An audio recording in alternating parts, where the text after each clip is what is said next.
नमस्कार, मी काशीनाथ वामनराव डाकोरे, राहणार मोहदरी, तालुका उमरखेड, जिल्हा यवतमाळ या ठिकाणचा कास्तकार आहे। आज या कृषी प्रदर्शनाला आलो तेव्हा या स्टॉलला भेट दिली। विका रिसर्च सोयाबीन जे आहे ते मी गेल्या वर्षी 2 बॅगा घेतल्या होत्या। तर अत्यंत असं सोयाबीन ही व्हेरायटी चांगली आहे।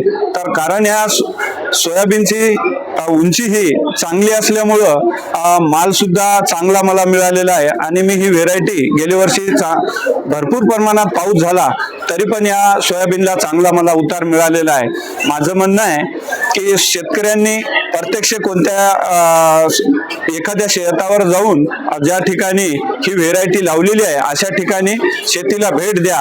खरोखरच मालविका सोयाबीन तुम्ही पाहिल्यानंतर तुमच्या लक्षात येईल। या सोयाबीनचा दाना जाड असल्यामुळे वजनाला हा जास्त टपोरा दाना आहे, त्यामुळे वजनाला हा जास्त भरतो, त्याच्यामुळे निश्चितच उत्पादन हे आपल्याला जास्त मिळतं। म्हणून शेतकऱ्यांनी ही व्हेरायटी यावर्षी 2026 ला निवडायला काहीच हरकत नाही। खरीप मध्ये आपल्याला बाजारभाव कसा मिळाला?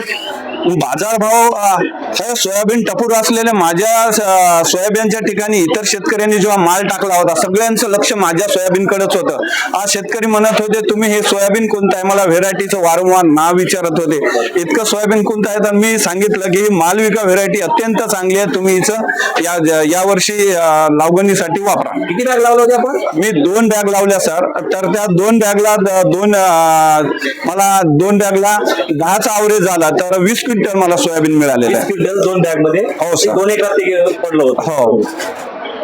शेतकऱ्यांना तुम्ही काय संदेश द्याल? माझं तर सर्व शेतकऱ्यांना म्हणणं आहे यावर 2026 मध्ये शेतकऱ्यांनी हे सोयाबीन जर आपण टोकन पद्धतीने लावलं तर आपल्याला सोयाबीन सुद्धा लावायला कमी लागेल आणि हे झाड थोडं मोठं असल्यामुळे याचं संख्या शेंगांची फुलांची संख्या याला जास्त लागते, त्याच्यामुळं शेतकऱ्यांनी मालविका सोयाबीनची जास्तीत जास्त निवड करावी असं माझं म्हणणं आहे। धन्यवाद। नमस्कार।